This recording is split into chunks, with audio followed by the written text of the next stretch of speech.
Hello gardeners. This tour probably won't be a super long one, but I wanted to just touch base and see how the garden is doing. Sorry if you get a little blinded, it's later in the day than I would usually do this, but I had some camera issues earlier on. But I wanted to show you the good, the bad, and the ugly. You know, gardens don't always go as planned, and right now it is the peak of pest and disease season, so things are looking a little sad, but they're not going to stay that way forever. So I guess let's start with the good. In my little bed here, I have the loofah, ridge gourd, corn, some watermelons, potatoes, and everything in this is doing very well. I have a lot of loofah growing, kind of all over this. This trellis is just over 8 feet tall. The loofah and ridge gourd have surpassed the top. The watermelon is pretty much at the top. I just hope I can keep this loofah going until it is late enough in the season for them to start drying out and harvesting. There are quite a bit on here. The ridge gourd is also doing very well. I've got a couple more small gourds starting, but for the most part it's just this one giant one. No signs of it starting to dry out yet, but these are a long season crop. They are going to take a very long time before they are ready to be harvested. Now I had to go in and support some of my sugar baby watermelon because they were getting a little bit heavy and bending the vine a little bit. I wanted to give them the best chance so they wouldn't risk falling off prematurely.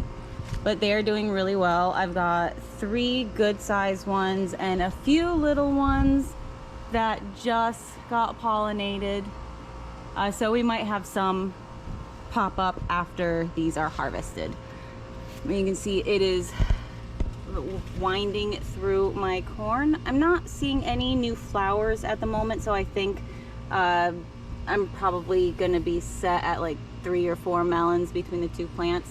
Not as big of a yield as I was hoping, but considering last year I didn't really get a yield at all, I'll take it. Now for the corn. It looks to be doing fantastic. There are ears absolutely everywhere, and one weird thing that has never happened before, I've got multiple ears growing out of the same spot. Let me know if you've ever had this happen to you. It is golden bantam sweet corn. I've just never seen anything quite like it. Now I did check a couple of these to see how ready they were, and some are looking really good. I was a little disappointed with the pollination of others, but I found out one morning had a corn ear that was missing many silks. It looked like something had come in and just chopped them all down before they were ever pollinated. Turns out the Japanese beetles got to the corn and ate the silks off, so it caused some pollination issues on a few of them, but we should still get a decent harvest. I did the peel back test to see how far along the kernels were. They've got a little bit more time before they're ripe, but they're getting there. Some of them are a little more ripe than others. I can't really see that one. Then you go over here, and you see, I didn't get the great pollination on this one, but this is one of the ones that the Japanese beetles decided to eat the silks off of before it got fully pollinated. Same over here. I can just feel that corn doesn't really start until right about there. But hopefully in the next few days I'll be able to harvest some. Now to venture into the ugly. The green bean arch. While it is producing really well, it is in bad shape. Again, Japanese beetles have pretty much decimated the top section of this. It's completely skeletonized, although it does seem like their numbers are starting to reduce. So I think we might be getting past Japanese beetle season here shortly. Hopefully this will bounce back and produce even more. I'm getting about half a pound a day now. But given how many plants I have, that number should be higher. But the plants are just so stressed out from all the Japanese beetle damage. Now, what I have been doing is, that's disgusting, but I have been knocking the beetles into some soapy water. It's right there. And then once they die off, I leave them at the base of the plant. Japanese beetles supposedly do not like the smell of their own dead, and I can't blame them because they absolutely stink. But it does seem to be deterring them a little bit, since everything else I've tried hasn't really worked. And yes, I've tried the traps, and while they are collecting absolutely thousands, they're not really keeping them off my plants. And for a little bit more of the ugly, my squash. I had to do a huge pruning on these. I kind of slipped in my maintenance on them, and the fungus really spread a lot faster because I wasn't cutting off the affected leaves. And of course, because I wasn't keeping up with my neem oil and BT and injecting BT, the squash vine borers also got in there. So yesterday I did a heavy pruning on these plants, and buried all the exposed stem from where I had cut off leaves, because summer squashes, zucchini, yellow squash, patty pan, those types of squashes that those squash vine borers really enjoy, will reroot wherever the stem touches the soil. So this is why I don't grow mine vertically, because I want them to reroot. So when eventually, inevitably, the squash vine borers snap the stem in half and disconnect it from its original root system, they will have had backup root systems by then along different parts of the stem and won't completely die.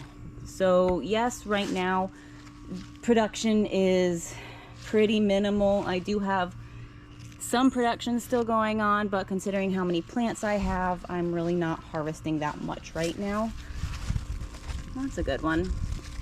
But they should recover given some time. And I shouldn't have to succession sow and start a new round of squash, hopefully. Now this squash bed is where the fungus originated, and the original plant right here, I did end up pulling.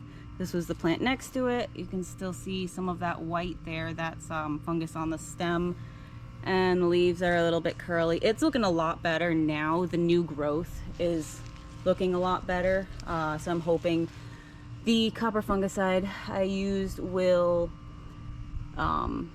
keep it from spreading or keep it contained, and the new growth will come along and I'll get some more squash on there. But you can see stem is buried right there. I did have some roots already growing out. Let's see if I can find them for you. Here they are. You see? Right here, these little white hairs. Those are additional roots that the plant is putting off. So when this stem eventually fails, because you can see I do have some frass right there from squash vine borers, it'll have another root system to take over. Now these melons are growing very well, very rapidly, lots and lots of blooms. I have seen plenty of female flowers, but I haven't seen any fruit get set yet. I'm a little concerned about the splitting along the stem here. If this is going to be an issue, if squash vine borers like this plant as well, I guess we shall see. But the plant overall seems pretty healthy, minus some spotting, but that might actually just be some burnt leaves. Like I said, this time of year, middle of summer, humid South Carolina, disease happens. This banana pepper is doing remarkably well. Look at all those. I have tried one pepper off of these plants. It was off of this plant over here, which started out stronger than the other plant, but now just kind of looks a little stunted. And that pepper was not good. I don't know I don't know why, but it was tasteless and did not even have a pepper flavor, like a slight one. I don't know. It could have been a mislabeled seed. I'm not sure. It was a little stumpier than what you would expect a banana pepper to be. It never really yellowed up quite as vibrant. I don't know if I picked it too early, but it was there for a long time and just kind of halted in progress. So thought I'd give it a try. It was gross. Eggplant back here, kind of hidden. It's doing very well. Had a lot of flowers on here and one eggplant. This is a long purple eggplant, so they're going to be long and skinny instead of that teardrop shape that you often see in the store. I haven't tried this variety yet, but I think it would be good for slicing to be lasagna noodles. Now, I don't know how my peas are still going. With how hot it's been, the fact that they are a spring crop, they shouldn't be producing like this. They don't look too happy. But every time I come out here thinking, oh, today's going to be the day I pull them out, they surprise me and set more peas. This side especially, you can see all the brown, and it still has peas. And I actually need to pull this side out so I can take the chicken wire down for the expansion project. So I can finish opening this up and getting soil in there. Mystery melon is doing fine, still a mystery. Extra tomato plants I just plopped in there are fine, doing great. We have tomatoes on here somewhere. There we go. I have started tying them to the panel here just as a little bit of support because they were starting to get heavy. The main set of tomatoes is just producing like crazy. And these champagne bubble ones are so delicious. They get very, very light colored when they're ripe. They, you see the base there is lighter than the top. When they ripen, they get lighter, which surprised me since I've never grown these before. I didn't expect that to happen, but they are so good. And then the sun golds back there are also absolutely delicious. Gold nuggets, I have learned to let them vine ripen a little bit longer than I had previously, and they do taste a lot better now. Still not my favorite, but at least I don't hate them, so it's not a total waste. Now this cauliflower, this is something that I am quite excited about. I've never grown cauliflower before, at least never successfully where it didn't just go straight to seed. And I don't know how it hasn't gone to seed because it is extremely hot. But look at that. It's a full-on cauliflower head in there.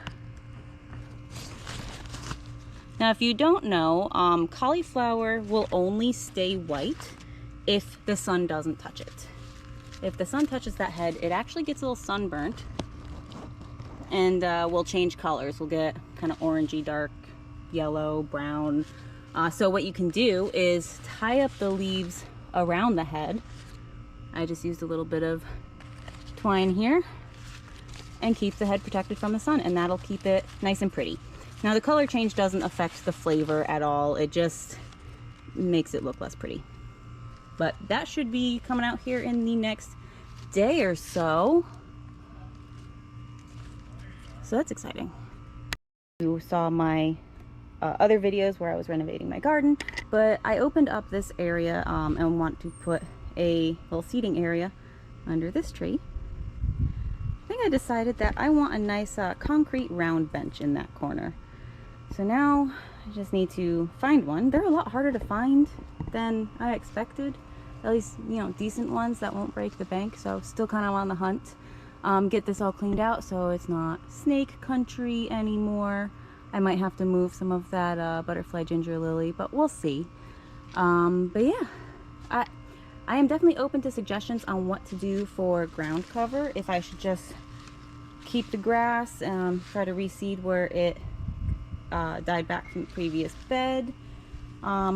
Maybe some wood chips, although I'd be a little nervous that that would end up being snake habitat. stones isn't a bad idea, but if any of them get tracked out, my dog will eat them because, well, she's kind of dumb, but she's cute, so we love her anyway. If you have any suggestions on what I could put here that is low maintenance, I would appreciate it. I'm open to anything.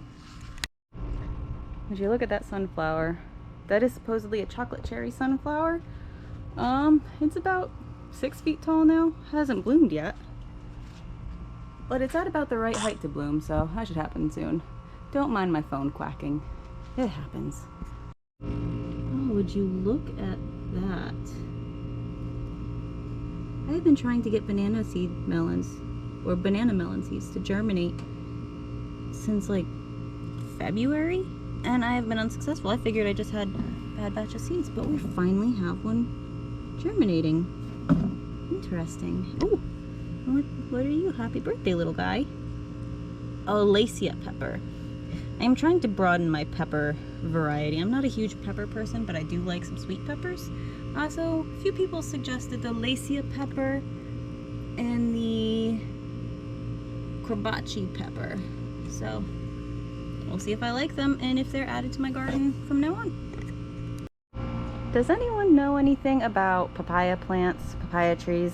I grew this from like 6 inches and it's done great. It's also battled spider mites, and I can't find any signs of spider mites on it, but I'm still having some yellowing of the leaves. I have been properly fertilizing and keeping up with watering, and those little buds it keeps producing that'll eventually turn into flowers keep falling off before they get any bigger. So if you have any advice, I'm open to it.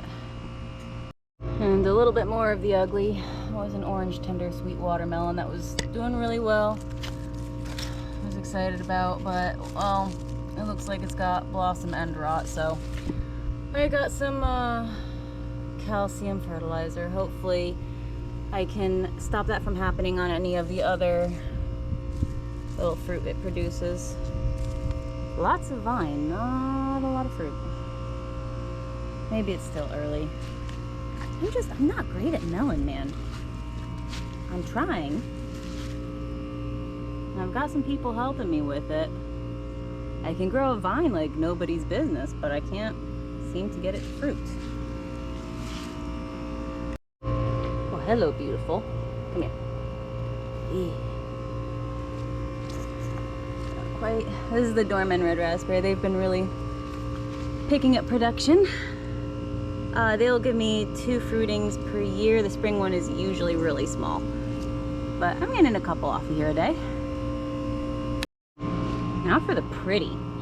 These are those Siam tulips that I had mentioned before that I thought had died off in the freeze we had. They are starting to bloom. There are a few that haven't bloomed yet. Those are a pink and white variety, where these are purple and magenta. Those little flowers that they put off on the sides are so cute. So happy they didn't die off. They're stunning. And then the torch ginger back here actually has a bloom starting. I'm excited to show you this one to you guys. It is so pretty. It's a more massive version of these Siam tulips with just the most vibrant color you could ever get in a flower. So flowers are doing good. Produce is suffering a little. Got some good color in the front flower bed. Pollinators absolutely love it.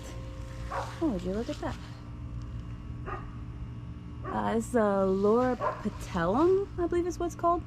And it just randomly flowers these beautiful, beautiful color flowers, these magenta flowers. Again, my phone quacked. I need to leave that inside next time. But when this thing is completely flowered out, it looks like it's on fire. It is so pretty. The strawberries are strawberrying still. I know the local U-Pick farm for strawberries closed their doors to U-Pick about a month ago and actually put away their strawberry patch, tucked it in about 2 weeks ago because the production had stopped for the season.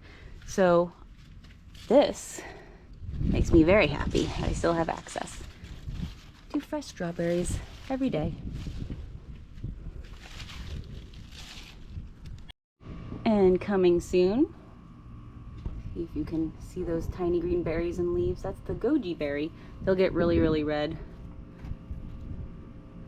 I'm not a fan of the taste. It's like a pepper and a tomato had a baby. And I'm not the most fond of peppers in general, but they get a lot sweeter when you dehydrate them. And I can also sneak them into smoothies because they are considered a superfood. So that's why I keep them around, for the benefits of the superfood. I'll sneak it into smoothies or pasta sauces or wherever I can hide it where it won't be too overpowering of a flavor. Well, that ended up being a little bit longer than I expected. I am testing out a new camera, so I may have gotten a little carried away and seeing what different shots it can take. But I hope you enjoyed this mid-June garden tour when the pests and disease are making everything look a little less pretty, a little less productive. But garden season's not over yet. It'll come back. Just you watch. Thanks for joining me to watch my garden grow. See you next time.